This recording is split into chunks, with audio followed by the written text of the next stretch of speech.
नमस्कार दोस्तों, GPS online class रसायन विज्ञान में आपका स्वागत है।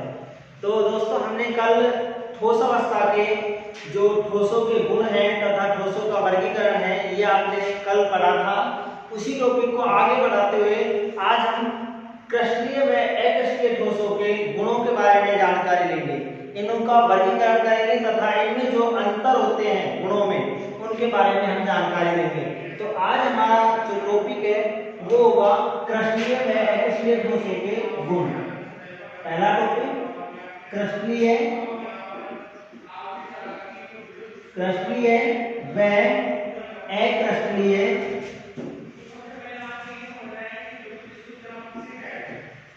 ठोसों के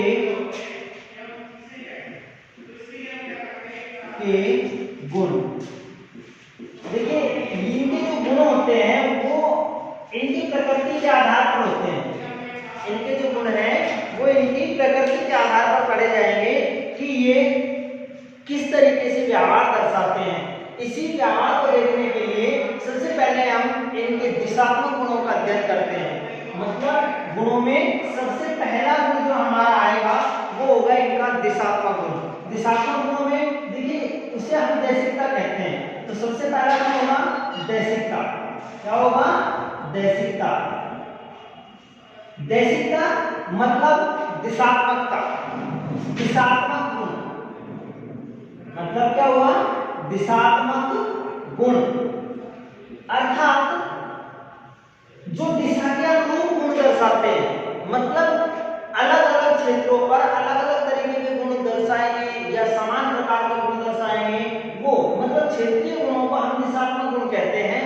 जैसे कि लंबवत क्षेत्र पर यह ठोस किस तरीके का गुण दर्शाएगा या क्षैतिज क्षेत्र पर यह ठोस जो है वो किस तरीके का गुण दर्शाएगा। तो सबसे पहले दैशिकता की परिभाषा हम जान लेते हैं। ठोसों के वे गुण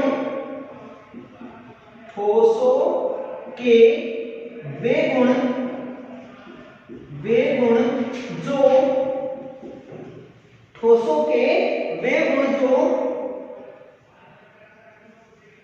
इनकी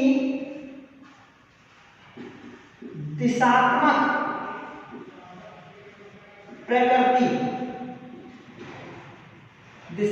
प्रकृति को प्रदर्शित करते हो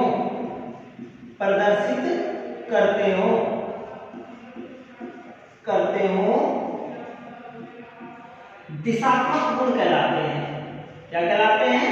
दिशात्मक गुण कहलाते हैं। ठीक है भाई, ये हमारा हुआ दिशात्मक गुण। अब दिशात्मक गुण के बारे में हमारा टॉपिक है क्रिस्टलीय व अक्रिस्टलीय ठोसों के गुणों में। तो हम पहले क्रिस्टलीय ठोसों के दिशात्मक गुण देखेंगे, फिर अक्रिस्टलीय ठोसों के। हमें ध्यान ये रखना है कि क्रिस्टलीय ठोस है कौन से। हमने कल आपको बताया था पिछले वीडियो में कि जो हमारा क्रिस्टलीय ठोस है वो मेनली होता क्या है कि उसमें जो क्रिस्टलीय ठोस होता है उसमें अवयवी कणों की व्यवस्था निश्चित होती है। अवयवी कणों की व्यवस्था कैसी होती है? निश्चित या नियत होती है। तो उस अवयवी कणों की निश्चित व्यवस्था के आधार पर हम एक और क्रिस्टलीय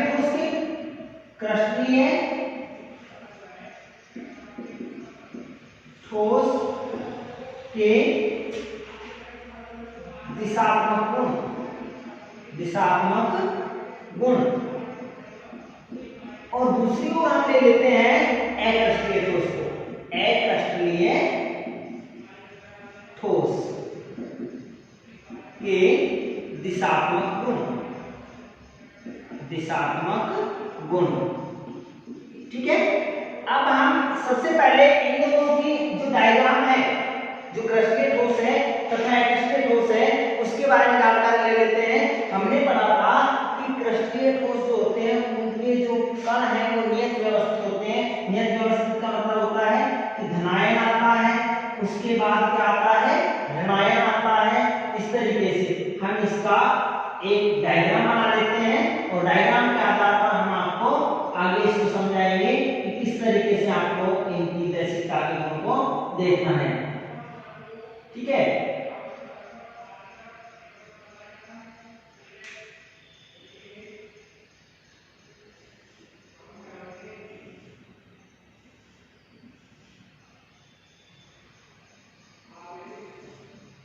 तो ये हम क्रस्टीय ठोस को बना रहे हैं, ठीक है।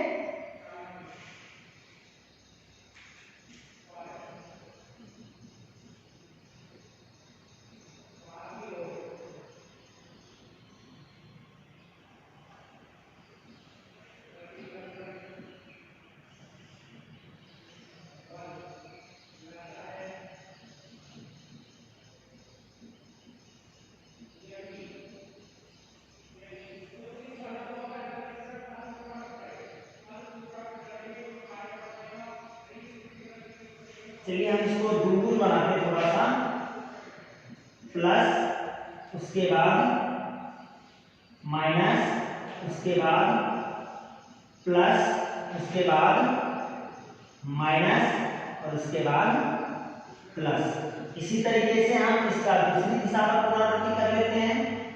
प्लस के बाद माइनस, उसके बाद धनायन, उसके बाद ऋणायन, इसके बाद धनायन और इसके बाद ऋणायन, ठीक है।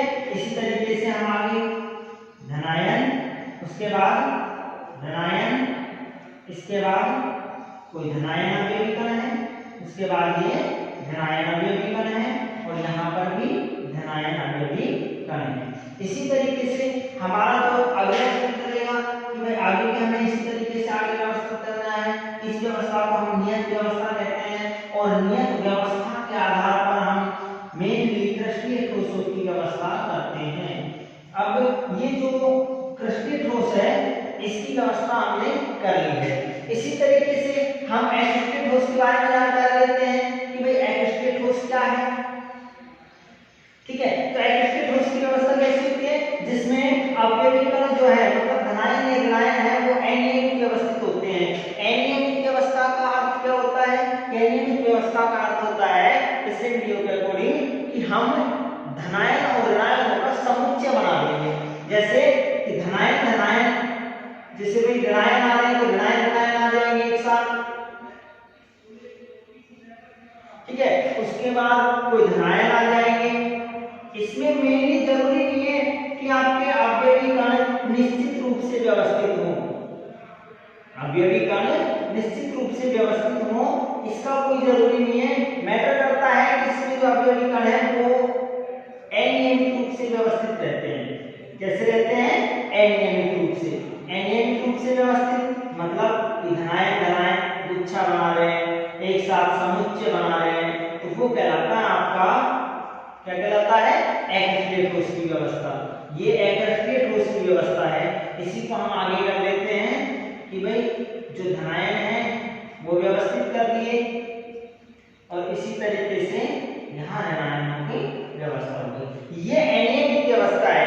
कैसे कह सकते हैं अनियमित व्यवस्था है कि भाई देखो इसमें जो धनायन ऋणायन है वो नियत व्यवस्था में धनायन के बाद ऋणायन का आना और ऋणायन के बाद धनायन का आना। इसी तरीके से इधर देखो धनायन के बाद ऋणायन का आना, ऋणायन के बाद धनायन का आना। इसमें ऐसा कोई पर्टिकुलर मैटर नहीं है। इसमें देखिए सारे ऋणायन एक साथ गुच्छा बना रहे हैं, फिर धनायन धनायन आ गए, इधर धनायन धनायन आ गए, सारे धनायन एक साथ हो गए, फिर ऋणायन आ गए। तो इस तरीके से इसकी व्यवस्था होती है जिसे हम अनियत व्यवस्था के नाम से जानते हैं। अब हमारा रोगी है दैशिकता कि इसमें हमें दैशिकता कैसे बतानी है, तो दो अलग अलग दिशाओं पर हमें इनको लेना है। क्या करना है, दो अलग अलग दिशाओं पर हमें इन्हें जांचना है। दो अलग अलग दिशाएं मतलब कि हम क्रिस्टल को दो प्रकाश पुंजों से तोड़ते हैं कि इसमें दो ओर से दो दिशाओं से क्या दर्शाएंगे, इसमें प्रकाश पुंज डालेंगे। जैसे एक प्रकाश पुंज तो मैंने डाल दिया AB, ये है, इसे कहते हैं दिशा फर्स्ट, दिशा फर्स्ट, ठीक है। और इस दिशा का नाम क्या डाल देते हैं, इस दिशा का नाम होता है लंबवत दिशा। कौन सी दिशा, लंबवत दिशा। आप जानते हो खड़ी जो दिशा होती है, पर्टिकुलर जो दिशा है वो लंबवत दिशा कहलाती है। तथा एक हम प्रकाश पुंज डाल देते हैं इसमें, कैसी, क्षैतिज दिशा। कैसे डाल देते हैं भाई, क्षैतिज पुंज। ये CD हो गया, ठीक है। इसे हम दिशा सेकंड कहेंगे, दिशा सेकंड, दिशा सेकंड। इसका नाम क्या होता है, इसे कहते हैं क्षैतिज दिशा, क्षैतिज दिशा। ठीक भाई, अब दो अलग अलग दिशाएं हमने डाली हैं। अब देखिए दोनों अलग अलग दिशाओं पर हम इसका प्रायोगिक सत्यापन करते हैं। तो सत्यापन देखते हैं। देखिए सत्यापन क्या हो जाता है, सत्यापन हमारा जो सत्यापन निकल के आता है, मतलब निष्कर्ष जो निकल के आता है, निष्कर्ष भी कह सकते हैं इसे, निष्कर्ष क्या निकल के आता है कि हम दो अलग अलग दिशाओं पर कणों की व्यवस्था के बारे में जानकारी लेते हैं। तो मैंने एक दिशा तो ये बना दी हमारी ए बी वाली, और एक दिशा हमने बना दी सी बी वाली। ठीक है दोस्तों, तो देखिए इसमें ए बी वाली दिशा पर हम कणों की जानकारी लेते हैं। तो ए बी वाली दिशा जो है इसमें देखते हैं कि धनायन के बाद धनायन आ रहा है, इस तरीके से हमें व्यवस्था करनी। देखो यहाँ क्या आया, ऋणायन, क्या आया दोस्तों, ऋणायन। ठीक है, उसके बाद क्या आता है, धनायन, क्या आता है, धनायन। इसी तरीके से आगे देखते हैं क्या आता है, ऋणायन आता है, और आगे देखते हैं क्या आता है, धनायन आता है। तो ये जो आयन हमें पर्टिकुलर रूप से इसके जो पास में स्पर्श कर रहे हैं उन कणों को हमने देखा है। इधर जो बैकवर्ड दिशा में है हम देखते हैं कि यहाँ कौन कौन से कण व्यवस्थित हैं। तो देखिए पहले कौन आता है, धनायन, फिर कौन आता है उसके बाद, ऋणायन, उसके बाद देखो धनायन, और उसके बाद ऋणायन। ये पर्टिकुलर व्यवस्था हमने लंबवत दिशा की ओर जो कण के स्पर्श कर रहे हैं, लंबवत दिशा की ओर स्पर्श कर रहे हैं, उनको हमने यहाँ पर जांचा है, देखा है। इसी तरीके से हम क्षैतिज दिशा के कणों को बारे में जानकारी लेते हैं। तो क्षैतिज दिशा के ऊपर को सारे धनायन है, 1 2 3 तीनों जो स्पर्श करने वाले पहले कण है वो क्या है, धनायन है। तो मैंने यहाँ धनायन धनायन बना दिए। ठीक है भाई, और नीचे की साइड हम देखते हैं कि इसके नीचे की साइड जो स्पर्श करने वाले कण है वो सारे क्या है, ऋणायन ऋणायन है। तो मैंने यहाँ पर इनको ऋणायन ऋणायन लगा दिया है। ठीक है, अब ये हमारे पास कणों की व्यवस्था है। देखिए ऊपर को सारे धनायन, मैंने यहाँ लिख दिए, सारे ऋणायन ये वाले रहे। ठीक है, अब क्या दिशात्मक गुण निकला, देखिए हम कृष्णीय ठोस की जानकारी ले रहे हैं, निष्कर्ष क्या निकला कृष्णीय ठोस का दिशा का। तो कृष्णीय ठोस की दिशा का निष्कर्ष ये निकलता है कि जब हमने दिशा लंबवत रखी, लंबवत दिशा से जब हमने इसका विघटन किया तो विपरीत कण आए, विपरीत आयन आए, आए कि नहीं आए, दोनों विपरीत आयन आए। लेकिन जब हमने दिशा को क्षैतिज किया तो समान आयनों का समुच्चय हो गया, आयनों का समुच्चय हो गया। मतलब इस दिशा पर अलग गुण विपरीत आयनों का, और इस दिशा पर समुच्चय गुण, अलग अलग दिशाओं पर अलग अलग गुण आए कि नहीं आए। देखिए लंबवत दिशा पर विपरीत आयन आए और क्षैतिज दिशा पर समुच्चय आयन आए। इसीलिए हम कह सकते हैं कि अलग अलग दिशाओं पर जब कृष्णीय ठोसों का विघटन किया, अलग अलग दिशाओं पर जब कृष्णीय ठोसों का हमने विघटन किया तो हमने देखा कि अलग अलग दिशाओं पर ये अलग अलग दिशा पर गुण दर्शाता है, अलग अलग दिशाओं पर अलग अलग विघटन दर्शाता है। इसीलिए कृष्णीय ठोस को हम नोट डालकर लिखेंगे कि कृष्णीय ठोस, कृष्णीय ठोस अलग अलग दिशाओं पर अलग अलग गुण दर्शाता है, तो उसे कहते हैं विषमदैशिक,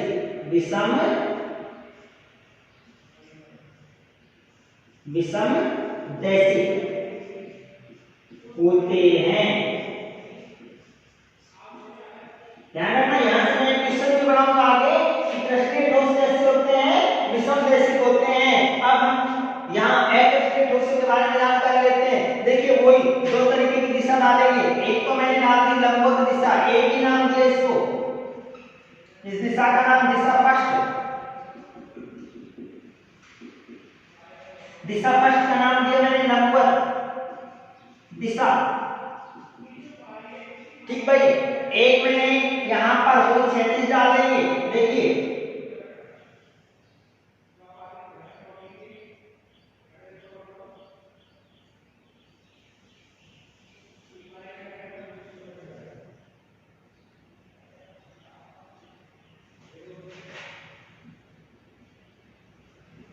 हाँ भाई, ये डाल दी सी और डी, सी डी, ये दिशा सेकंड हो जाएगी, दिशा सेकंड है, इसको मैंने नाम दे दिया क्षैतिज दिशा।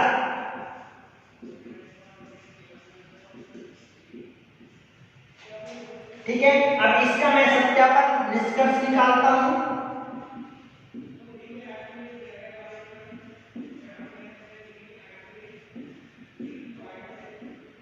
निष्कर्ष देखिए, वही देखेंगे पहले एडी दिशा पर,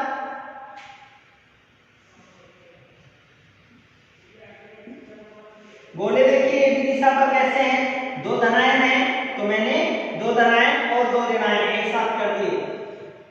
दो धनायन हैं और दो ही क्या है, देखो ये दोनों धनायन है और ये दोनों ऋणायन लिख दिए मैंने। ठीक है भाई, अब इधर देखिए इसके यहाँ पर दूसरी दिशा में धनायन है, उसके बाद ऋणायन है, फिर ऋणायन है, फिर धनायन है। तो मैं यहाँ पर देखिए ये हो जाएगा आपका धनायन, फिर क्या आ जाएंगे, दो ऋणायन आ जाएंगे, ऋणायन ऋणायन और यहाँ पर धनायन। ठीक है, ये मैंने व्यवस्था कर दी। देखिए देखिए एक बार एडी दिशा पर एक साइड दो धनायन लिए, दो ऋणायन लिए, उसके बाद नीचे की साइड देखिए धनायन है, फिर दो ऋणायन है और लास्ट में धनायन है, लगा दिया। उसके बाद मैं दूसरी दिशा लेता हूं, दिशा सीडी। ठीक है, अब सीडी दिशा पर देखिए ऋणायन आता है, उसके बाद धनायन, फिर ऋणायन, फिर धनायन। देखिए ऋणायन, उसके बाद धनायन, उसके बाद ऋणायन और उसके बाद धनायन। ठीक है, ऐसे यहां देखिए ऋणायन, उसके बाद धनायन, आगे ऋणायन और उसके बाद धनायन। अब देखिए यहां पर भी आयनों का समुच्चय है, देखो दो धनायन एक साथ आ गए, दो ऋणायन एक साथ आ गए, धनायन ऋणायन एक साथ आ गए। ठीक है, अब इसी तरीके से ऋणायन के बाद धनायन, लेकिन दो ऋणायन एक साथ हो गए। ध्यान देखिए दो ऋणायन एक साथ हो गए, दो धनायन एक साथ हो गए। यहां देखिए दो धनायन एक साथ हो गए और दो ऋणायन एक साथ हो गए। ठीक है, यहां पर्टिकुलर जो आयन है वो विपरीत समुच्चय से है। कैसे है, विपरीत समुच्चय। अब ये विपरीत समुच्चय होने के कारण सभी दिशाओं पर समान तरीके से टूट रहे हैं, मतलब आयनों का कोई पर्टिकुलर बेस नहीं रहा, आयनों के विघटन का कोई पर्टिकुलर बेस नहीं रहा। देखो इसमें तो पर्टिकुलर बेस है कि ऋणायन के बाद धनायन इधर भी आता है और ऋणायन के बाद धनायन इधर भी आता है। ठीक है, देखिए ऋणायन के बाद धनायन आ रहा है और ऋणायन के बाद इधर भी धनायन आ रहा है। यहाँ कोई पर्टिकुलर नहीं है कि भाई यहाँ देखो धनायन के बाद धनायन आ रहा है, धनायन के बाद ऋणायन आ रहा है, समुच्चय हो गया। इधर देखो यहाँ ऋणायन के बाद धनायन और यहाँ ऋणायन के बाद ऋणायन, तो पर्टिकुलर बेस नहीं है। तो इसे कहते हैं विपरीत आयनों का समुच्चय बनना, और यहाँ देखो समान आयनों का समुच्चय बनना। तो इस तरीके से हम कह सकते हैं कि देखो इस दिशा पर भी विपरीत समुच्चय और इस दिशा पर भी विपरीत समुच्चय। अब विपरीत समुच्चय के कारण सभी दिशाओं पर समान तरीके से टूट रहा है, मतलब आयनों का कोई पर्टिकुलर बेस नहीं है। आयनों का पर्टिकुलर बेस किसी भी दिशा पर नहीं बनने के कारण आयनों का पर्टिकुलर बेस इसे कहते हैं। देखो आयनों का पर्टिकुलर बेस एक ही दिशा पर बन रहा है लेकिन सीडी पर नहीं बन रहा, लेकिन यहाँ पर देखो ना तो एबी पर बन रहा है ना सीडी पर बन रहा है, ना तो एबी पर पर्टिकुलर बेस है और ना ही सीडी का पर्टिकुलर बेस है। इसलिए ये सभी दिशाओं पर विपरीत समुच्चय बना देता है। सभी दिशाओं पर विपरीत समुच्चय मतलब समान गुण हो गया, समान गुण हो गया। इसलिए नोट डालकर हम लिख देते हैं कि एकपृष्ठीय ठोस, एकपृष्ठीय ठोस, एकपृष्ठीय ठोस समदैशिक होते हैं। कैसे होते हैं, समदैशिक होते हैं। समदैशिक मतलब कि भाई सभी दिशाओं पर विपरीत समुच्चय का बनना। देखो एबी पर भी कोई पर्टिकुलर बेस नहीं है, पर्टिकुलर आयन नहीं बन रहे, और सीडी पर भी पर्टिकुलर आयन नहीं बन रहे। जब नहीं बन रहे हैं तो सभी दिशाओं पर विपरीत टूट रहा है, सभी दिशाओं पर असमान टूट रहा है। और इधर देखो अलग अलग दिशाओं पर अलग अलग टूट रहा है। देखो ए बी दिशा पर तो विपरीत आयन टूट रहे हैं और सी डी दिशा पर समरूप आयन टूट रहे हैं, इसलिए इसे कहेंगे देखो अलग अलग दिशाओं पर अलग अलग गुण हो रहे हैं, इसलिए इसे विषमदैशिक। और यहाँ सभी दिशाओं पर अलग अलग दिशाओं पर विपरीत समुच्चय बन रहे हैं, इसलिए इसे समदैशिक मतलब समान गुण दर्शा रहा है। यहाँ भी विपरीत समुच्चय, यहाँ भी विपरीत समुच्चय, इसलिए इसे क्या कहेंगे समदैशिक। तो हम यहाँ पे एक निष्कर्ष पर पहुंचे दैशिकता के गुणों पर कि कृष्णीय ठोसों के जो दैशिक गुण हैं वो तो सभी दिशाओं में समान आने की, सभी दिशाओं में असमान आने के कारण कृष्णीय ठोसों में जो दिशात्मक गुण है वो सभी दिशाओं में अलग अलग आने के कारण उसे विषमदैशिक कहा गया है। और अकृष्णीय ठोसों में जो कणों की व्यवस्था है उसके आधार पर अलग अलग दिशाओं पर अलग अलग टूटता है, इसलिए ये समान हो गया और समान को हम समदैशिक कहेंगे। यहाँ से एक क्वेश्चन बनता है कि कौन सा ठोस समदैशिक होता है, कौन सा ठोस विषमदैशिक होता है, तो वो आप जान लीजिए। कृष्णीय ठोस विषमदैशिक होता है और अकृष्णीय ठोस समदैशिक होता है। ठीक है, नोट करिए इसको। इसके बाद हम नेक्स्ट गुण पे आएंगे जो इसका शीतलन गुण होगा, शीतलता का गुण, कि भाई गलनांक पर किस तरीके से ये अवस्था दर्शाता है।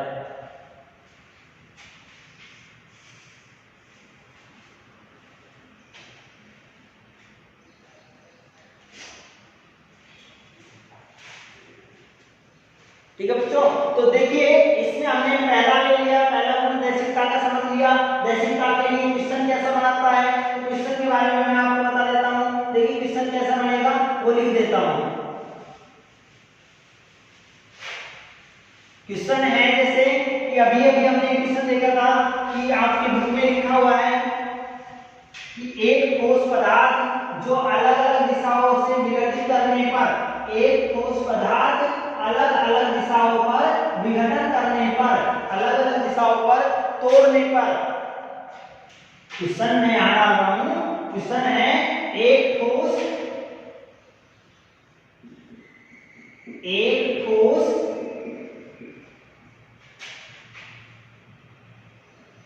अलग अलग दिशाओं से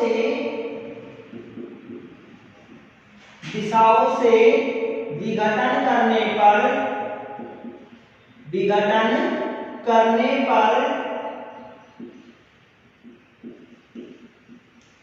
अलग अलग दिशाओं से विघटन करने पर भिन्न भिन्न गुण प्रदर्शित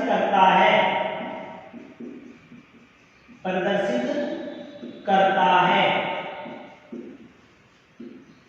तो ठोस की प्रकृति क्या होगी,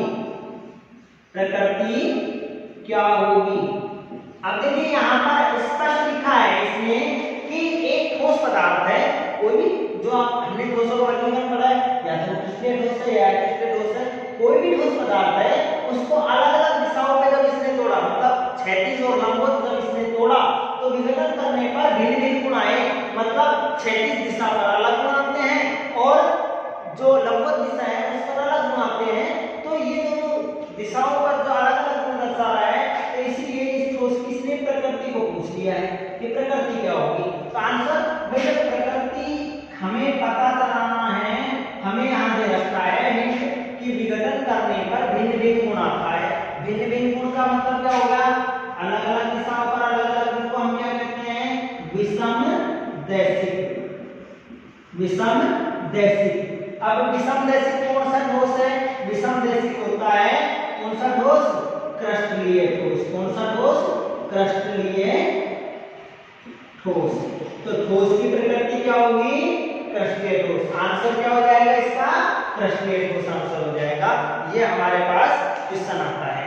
नेक्स्ट हम पढ़ते हैं इसका शीतलन गुण। ठीक है, क्वेश्चन को नोट कर लीजिए। हम आगे चलते हैं, कृष्णीय अकृष्णीय ठोसों का सेकंड गुणों में हम आते हैं। सेकंड गुण क्या हो जाएगा, दैशिकता के बाद हमारे आता है शीतलन या विघटन। सेकंड गुण आता है विदलन।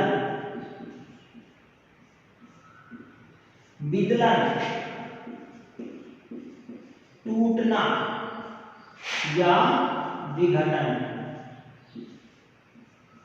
ये एक ही है, एग्जाम में कोई सा गुण आ सकता है, क्रिस्टलीय ठोसों का टूटने का गुण समझाइए, या क्रिस्टलीय ठोसों के विघटन को समझाइए, या क्रिस्टलीय ठोसों के विघटन को समझाइए। तो हम यहाँ पर भी वही विघटन गुण का मतलब होता है टूटने वाला गुण, कि कौन कैसा टूटता है, कि किसकी सपाट सतह बनती है या खुरदरी सतह बनती है, जैसी सतह बनेगी वो विघटन गुण कहलाएगा। कैसे टूटता है हम देखते हैं, कई ठोसों को हम तोड़ते हैं तो उनकी चमकीली सतह बन जाती है, इस तरीके से सपाट सतह बन जाती है, और कई ठोसों को हम तोड़ते हैं तो खुरदरी सतह बनती है, जिससे पत्थरों में देखते हैं कि पत्थरों में खुरदरी सतह बनती है। और हम कभी धातु को तोड़ते हैं, काटते हैं तो सपाट सतह चमकीली सतह बनाता है, वही कहलाता है विघटन गुण। हम यहाँ पर क्रिस्टलीय ठोसों में पढ़ रहे हैं, इसलिए हम दोबारा से देखते हैं कि भाई क्रिस्टलीय और एक्रिस्टलीय ठोसों में विघटन क्या होता है। तो यहाँ मैं डाल देता हूँ क्रिस्टलीय ठोस, क्रिस्टलीय ठोस, ठीक भाई। क्रिस्टलीय ठोस में विघटन, और दूसरा अक्रिस्टलीय ठोस में विघटन। अक्रिस्टलीय ठोस में विघटन, में विघटन।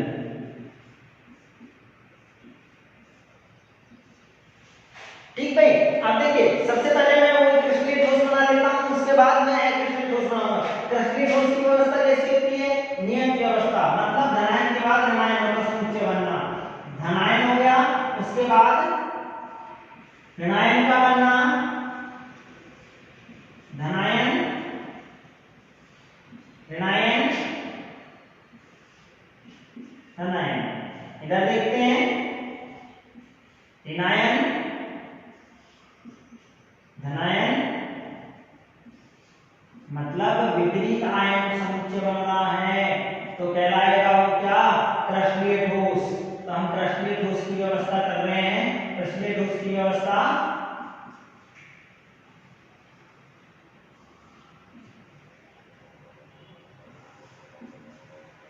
इस तरीके से हमें पता लग गया कि ये ठोस कौन सा हुआ, क्रिस्टलीय ठोस। इसी तरीके से हम अक्रिस्टलीय ठोस बना लेते हैं, क्योंकि इसमें आयनों का कोई पर्टिकुलर बेस नहीं होता है, इसलिए हमने समुच्चय बनाना स्टार्ट कर दिया है। समुच्चय बना देते हैं, और उस समुच्चय के पश्चात हम इसमें विघटन देखेंगे। देखिए विघटन का गुण, कि भाई विघटन किस तरीके से होता है।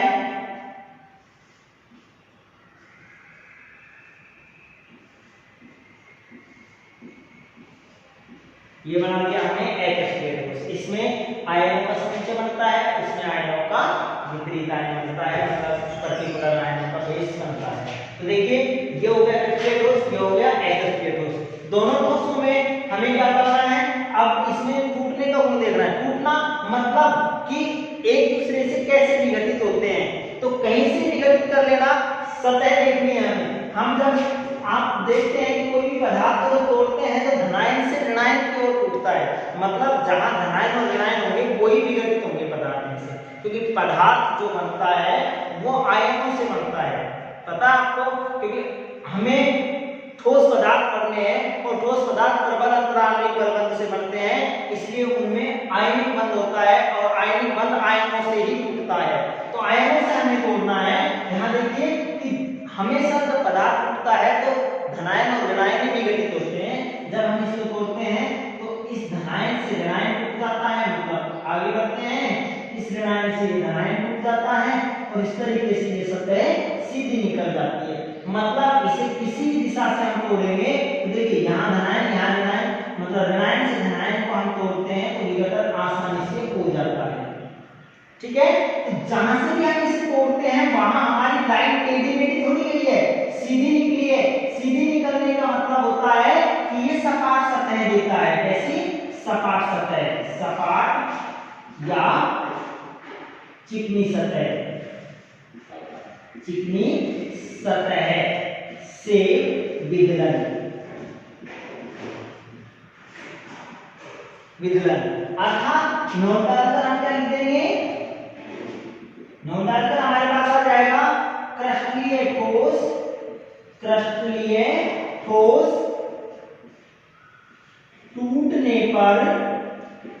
विदलन पर चमकीली सतह देते हैं, चमकीली सतह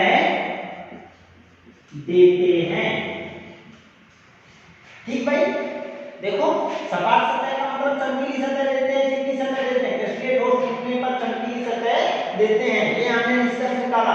इधर से हम यहाँ से तोड़ते हैं, क्योंकि क्रिस्टलीय ठोस है, ये भी धनायन से ऋणायन की ओर टूटेंगे। तो देखिए हमने यहाँ से तोड़ना स्टार्ट किया, यहाँ से हम तोड़ना स्टार्ट करते हैं तो हमें ऋणायन से धनायन आसानी से टूट जाएगा, लेकिन धनायन धनायन कभी नहीं टूटते हैं, धनायन धनायन आगे ना आगे, इसलिए ये नहीं टूटेंगे। ये क्या करेंगे, यहाँ से टूट सकता है ऋणायन से धनायन, तो ये इधर मुड़ जाएगा और यहाँ से टूटेगा। ठीक है, यहाँ से टूट रहा है ऋणायन से धनायन, अब आगे जाके यहाँ ऋणायन से धनायन हो गया। तो मतलब हमने देखा कि इसका विघटन करने पर जो लाइन है वो क्या हो जाती है, मुड़ जाती है, सतह जो है वो मुड़ जाती है।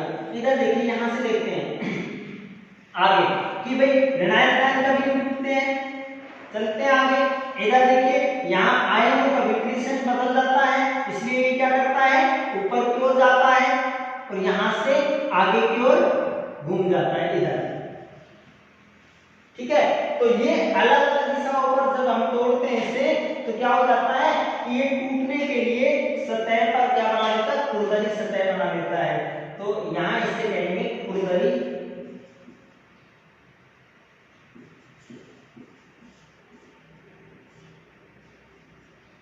या रफ सतह। अतः नोट डालकर हम क्या कह देंगे,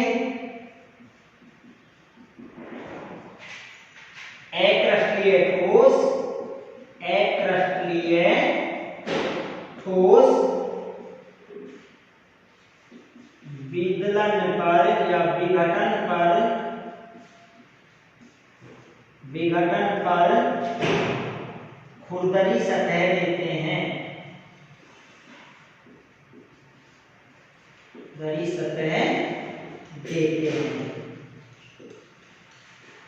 ठीक है भाई, तो हमारे पास दो गुण पे कौन कौन से, हमने एक देखा जो पहला गुण तो हमने किया वैशिकता का गुण, जिसमें हमने देखा था कि जो क्रिस्टलीय ठोस है वो विसंदेशिक था और क्रिस्टलीय ठोस संदेशिक था। उसी तरीके से हमने दूसरा गुण लिया विदलन या टूटना या विघटन का गुण होता है। विघटन का गुण मतलब तोड़ना, तो हम जब क्रिस्टलीय ठोस को तोड़ा हमने, तो धनायन से ऋणायन आसानी से टूटते हुए गए, जो विपरीत आयनों का समुच्चय बन जाता है। इसलिए ये जब हमने इसे तोड़ा तो लाइन सीधी निकली, मतलब सपाट या चिकनी सतह से निकली। इसलिए हम कह सकते हैं कि क्रिस्टलीय ठोस टूटने पर चमकीली सतह देते हैं। और इधर अक्रिस्टलीय ठोस का हमने व्यवस्था के आधार पर जो तोड़ा कि भाई यहाँ तक की आसानी से टूट गए, लेकिन आयन बदल गए, इसलिए आगे से नहीं टूटता है, आप नहीं टूटता है तो ये मुड़ जाता है। इधर से तोड़ा तो इसमें भी खुरदरी सतह बन जाती है, क्योंकि यहाँ से धनायन ऋणायन टूट जाता है आसानी से, लेकिन धनायन ऋणायन नहीं टूटेंगे, इसलिए इसने अपनी दिशा बदली और लाइन टेढ़ी हो गई, इसलिए इसे खुरदरी या रफ सतह कहते हैं। नोट डालकर हमने क्या जाना कि भाई अक्रिस्टलीय ठोस जो है विघटन पर खुरदरी सतह देते हैं। तो कितने गुण हो गए हमारे, दो गुण हो गए। पूछा जा सकता है कि क्रिस्टलीय ठोसों को तोड़ने पर किस प्रकार की सतह देते हैं, चमकीली व चिकनी सतह। ठीक है, इसी तरीके से अक्रिस्टलीय ठोसों को तोड़ने पर किस तरीके की सतह देते हैं, तो खुरदरी या रफ सतह से टूटते हैं। ठीक है, उतारिए, नोट कीजिए।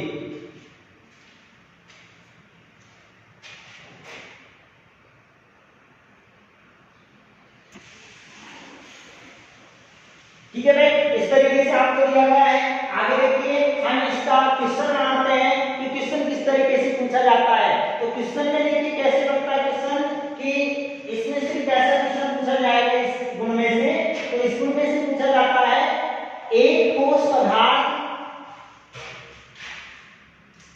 क्वेश्चन है एक ठोस पदार्थ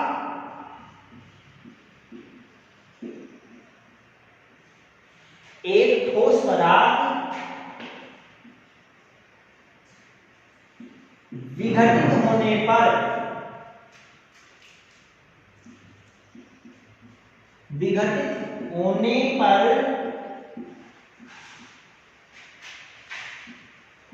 चमकीली व सपाट सतह प्रदर्शित करते हैं, करता है, प्रदर्शित करता है। तो ठोस की प्रकृति क्या होगी? प्रकृति क्या होगी? तो भाई इसने लिखा है चमकीली व सपाट सतह देता है, तो प्रकृति पूछा है। अब हमें पता चमकीली सपाट सतह कौन देता है? कृष्णीय ठोस, क्योंकि उसके विपरीत आयन होते हैं, वो आसानी से सीधी सतह में टूटते हैं। इसलिए ठोस की प्रकृति, आंसर क्या हो जाएगा हमारा? आंसर हो जाएगा कि वो ठोस कैसा होगा?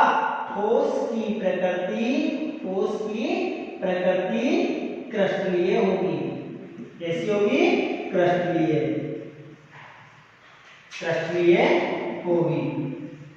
ठीक है भाई, ये अब आगे क्वेश्चन देता है कि निम्न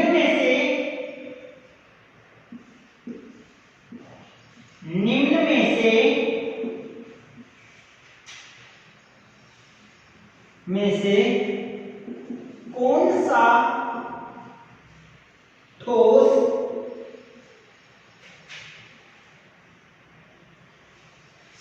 सपाट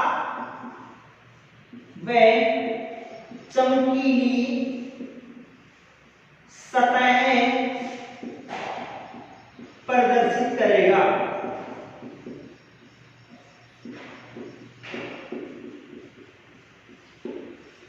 यहां आपको एग्जाम्पल में देता है, वो आपको क्वेश्चन में देता है NaCl, PVC,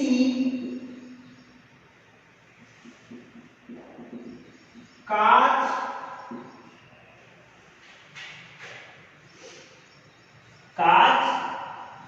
और फोर्थ आपके दे दिया उसने रबर। इन चारों में से आपको बताना है कि कौन सा ठोस सपाट सतह में चमकीली सतह प्रदर्शित करता है। मतलब यहां से हमें पता चलता है कि सपाट सतह यही प्रकृति है, और यह प्रकृति किसकी होती है? क्रिस्टलीय ठोस की। अब यहाँ हमें देखना है कि क्रिस्टलीय ठोस कौन सा है।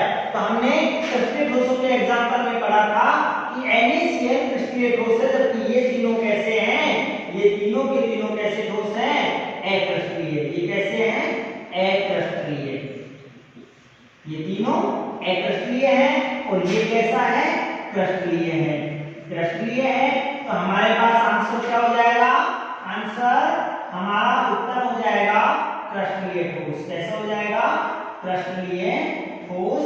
कौन सा? NaCl। तो हमारा आंसर आ जाएगा NaCl। इस तरीके से आपको क्वेश्चन पूछता है। तो ये क्वेश्चन है। आगे इन दोनों टॉपिकों में से आपको और कोई भी क्वेश्चन मिलते हैं तो आप कमेंट में जरूर लिखें, तथा यदि हमारा ये वीडियो आपको पसंद आया है तो लाइक एंड सब्सक्राइब जरूर करें। तथा हम आपसे वादा करते हैं कि जो भी क्वेश्चन आप कमेंट बॉक्स में डालोगे उस क्वेश्चन को हम लाइव यहीं पर हल करेंगे, तथा अगले वीडियो में उस क्वेश्चन का आपको पूरा सॉल्यूशन हम बताएंगे। आगे हम क्रिस्टलीय व अक्रिस्टलीय ठोसों के गुणों में आगे पढ़ाएंगे अगले वीडियो में शीतलन वक्र तथा उनके गलनांक क्वथनांक कि किस तरीके से उनके गलनांक क्वथनांक बदलते हैं या नियत रहते हैं। तो इस वीडियो को आप हो सके लाइक करिए, ज्यादा से ज्यादा देखिए, तथा अपने नोटबुक में इसे नोट कीजिए। थैंक यू, धन्यवाद।